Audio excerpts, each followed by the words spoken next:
Hi, everybody. I'm Steve Scott, and welcome to another episode of Judo Analysis.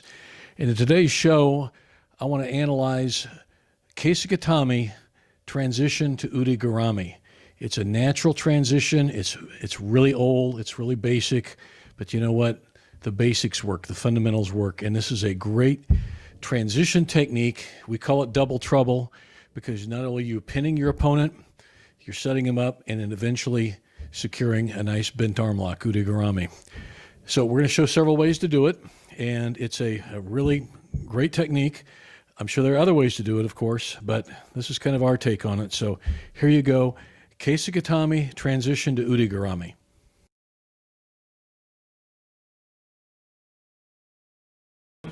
Getting a bent arm lock, Ude Garami, arm entanglement.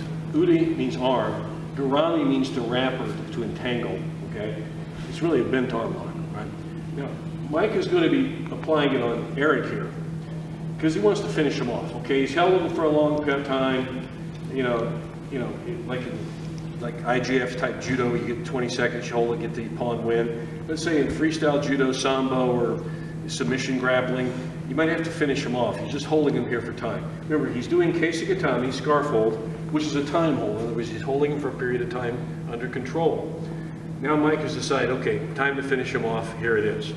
We're going to work on some variations of the bent arm lock, Ude Garami, from this position. Now notice that Mike, the starting position, has his arm here. He's holding it, he's trapping it up here. If Mike were holding it in a standard, like judo style Kesa Gatame, he would have to manipulate this arm more. So Mike has chosen, because he wants to finish him off, he's holding him here, he could grab his own gi like this to trap the arm. Any way he's holding it, but he's, go ahead and grab it any way you want to.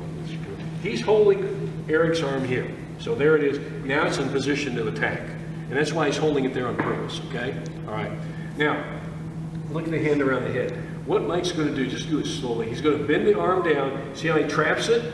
Going to wrap the arm there, and he's going to finish it. Now, Mike, come out. You see. When Mike does this, his elbow is going to be right underneath Eric's neck there, as you can see that when he does the bent arm lock. So come out there, do it again so we can see this. So he's got him there. He shoves the arm down. See how he traps first, loops it around, comes under. Now get that elbow. Let's not do that one again. Let's just keep your arms together.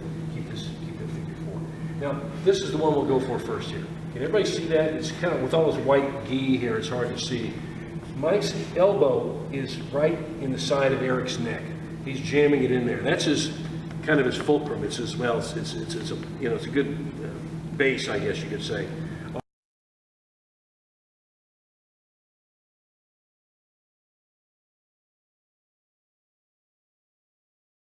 The fulcrum's going to be up here, I guess. But what's going to happen is, you see the bend here?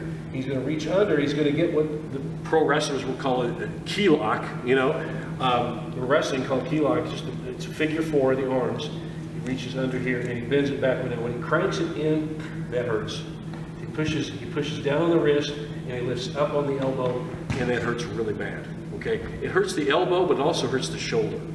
So let's look on how to get here. Okay, so Mike's got his grip. He's holding him. Now see, he keeps the hold up here pretty good. What he's going to do with this hand, he shoves it down. Now look how he traps.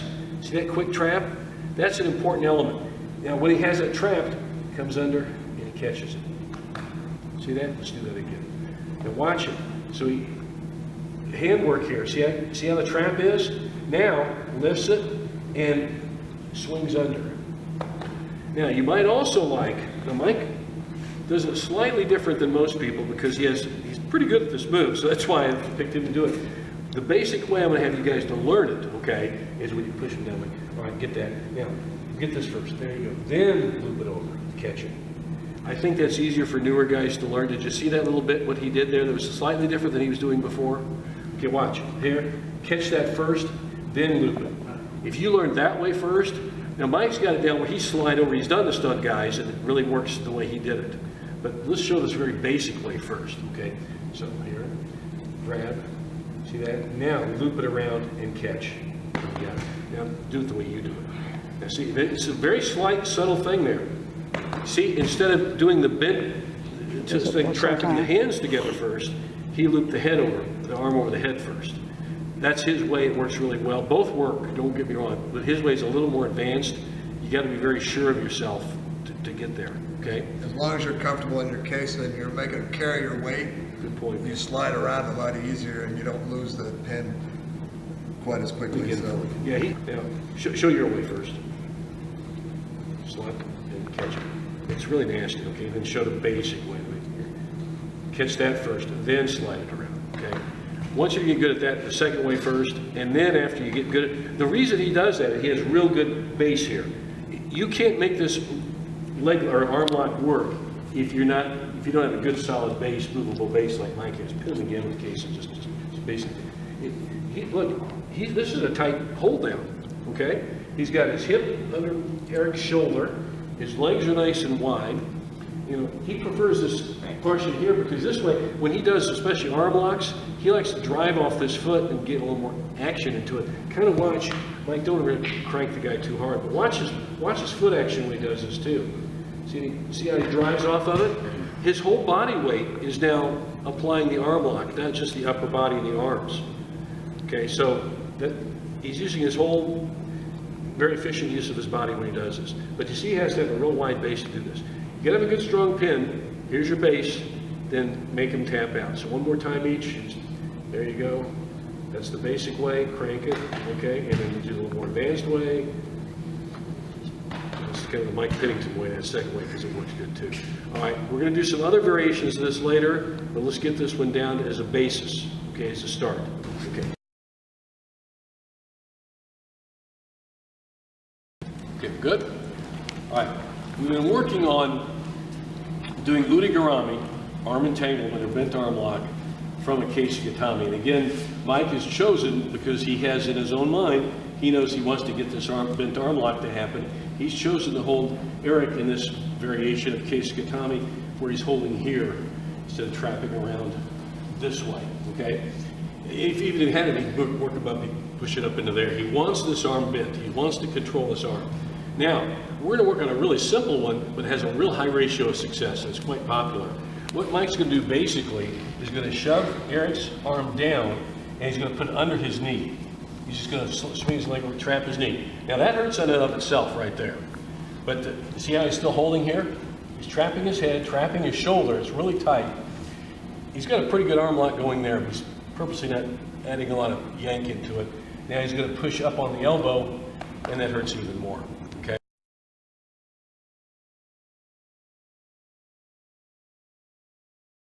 Now this is really good coming back out of your basic Kesa Gatame. Now this is really good if a guy isn't very flexible. Like heavyweights who aren't very flexible people. Some lightweights aren't very flexible either. So he's going to be very susceptible to this type of a move. So the bottom guy who's not flexible. So sometimes all you have to do is extend the arm down and kick your leg over, and that's enough to make it hurt, okay? Or he may be fighting it, and you may have to come on here just a little bit, and maybe further out here, just catch it with the bottom part of your leg. See that? And make it hurt.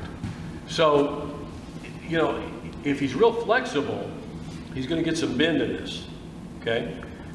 If he's not, he's going to tap out pretty quick. But if he doesn't, and Eric's a pretty flexible guy, so what he has to do as soon as he gets it, he kicks the leg over. Now watch this, pushes up, adds more oomph to it, okay? And this just adds more pain to it. It's really just as much a shoulder, pain as it is elbow, but it really does hurt the elbow a lot too. Okay, just look at it here, real basic application under there and catch it right there. Okay.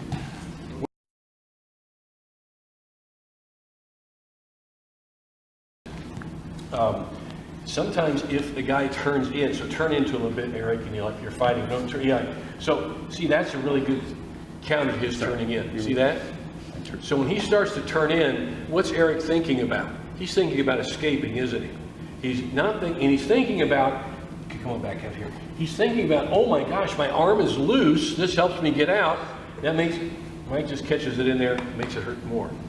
So this is really good counter for Mike to use if the bottom man is trying to escape and turn in. And a lot of times they will try to turn in, and it stops that escape right away. So it's kind of a cool move, okay? It's a very simple move that, again, has a real high ratio of success. And, a lot of variations of it, because there's so many variations of this, we're just showing some here.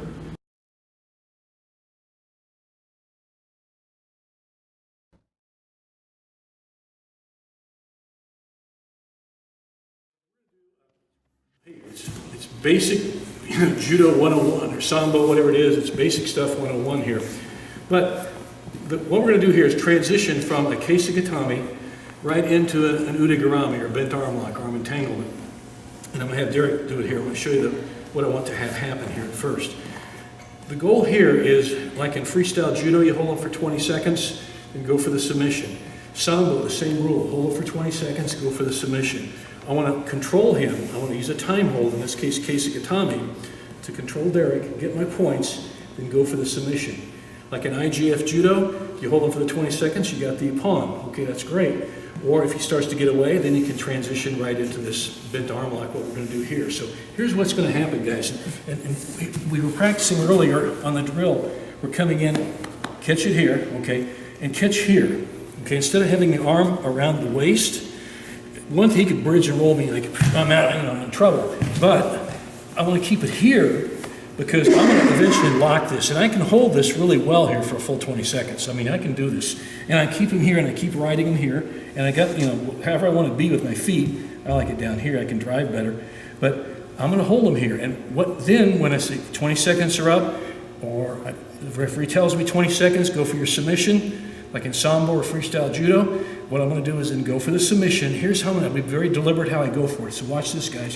When I do this, I'm going to lean forward and close all this body space, and I'm going to really crunch things in here. But this leaning forward is important. I might even have to lean forward into him slightly, still keep balanced, but I'm leaning forward, and then I'm going to start prying the arm free. And you're going to see Derek do this in a second here. I'm not going to do it from up here because there's too much distance, and his arm is too strong. By leaning forward, I'm taking the strength away from the shoulder and joint. The shoulder's a weak joint, really. It's a strong joint but it's still it's the least connected. You don't have a lot of strong things holding it together there. So if I lean forward, see, I can crunch him in and just kind of squish him in. See, I'm doing this with my arms here like this, and now I may even have to use both hands, but I'm getting his hands down so I can lift my leg over. And I'm gonna have Derek do this on Eric here.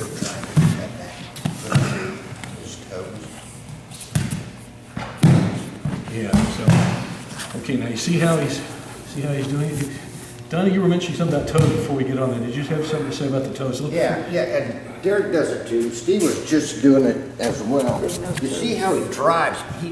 The pressure that's coming through here is not just leaning forward. It's coming from right here, all the way up his leg and through his chest down into him.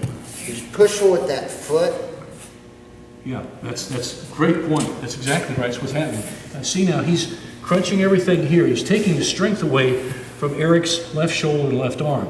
Now, as he does this, he's going to start prying it free, and he's going to use his left foot, his left leg to loop it over and catch it. And there's the Ude Garami. Now, if you want to add a little more pressure, you've got a lot of pressure here already.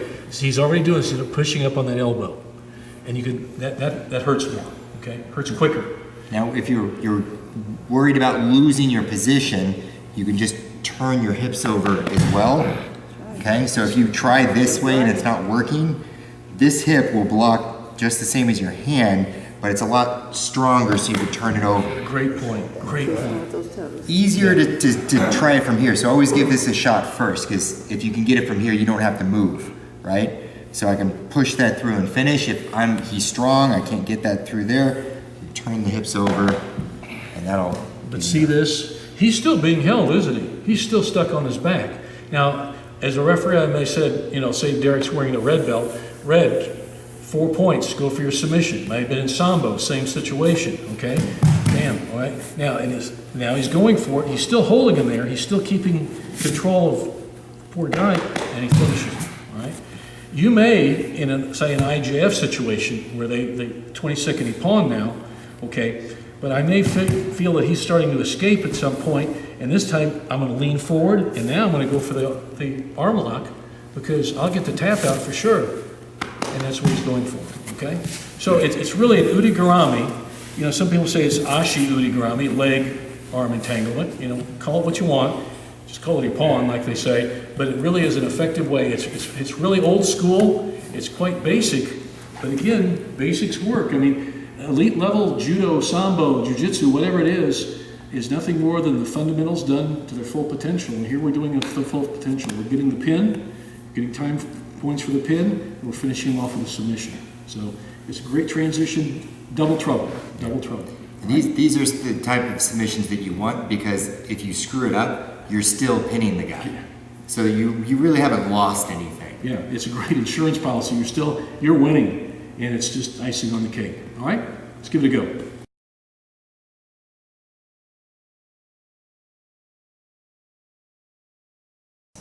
There in, okay? So if he does manage to get his arms all the way around, okay, usually it's from this position, okay, because when my hand's underneath the armpit, it's a little bit more difficult for him to get his arms around. But if I do happen to be in this position and I can't break that grip off anywhere and try and get it bent underneath this way, what I'm going to do is I'm going to go the other way. So whereas it would be in Ude Garami this way, it's the same thing, but we're going to go that way, more traditional grip, okay? So I'm going to grab here, okay, come through and get my grip, okay? But you'll notice I'm still nice and wide and I'm leaning back on him. If I lean forward, he comes back up and he takes my back, okay? So as soon as I get a good hold on that wrist that's held behind my back, okay, this other hand is going to slide past. I don't go up and out, okay?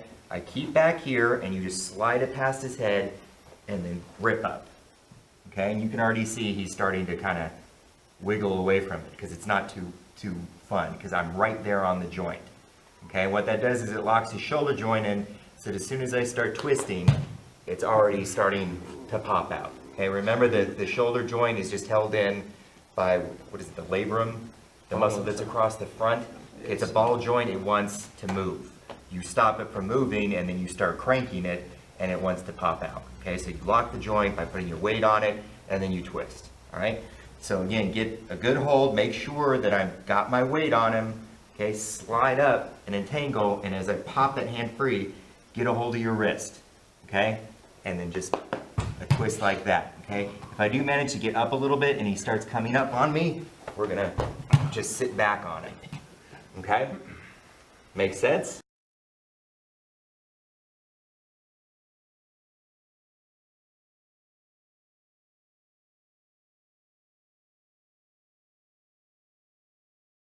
Hi, everybody. Hey, these videos are free to watch, but they're not free to make. And any help you can give us financially is really appreciated. The best way to do that is to go to our Welcome Mat online store and look at what we have for sale and buy some of that stuff. It really does help us. It helps make these videos, and also it helps keep the gym going, and that's where we do the videos. That's where we film our videos. So, hey, thanks so much, and we do appreciate your support, and we appreciate you watching.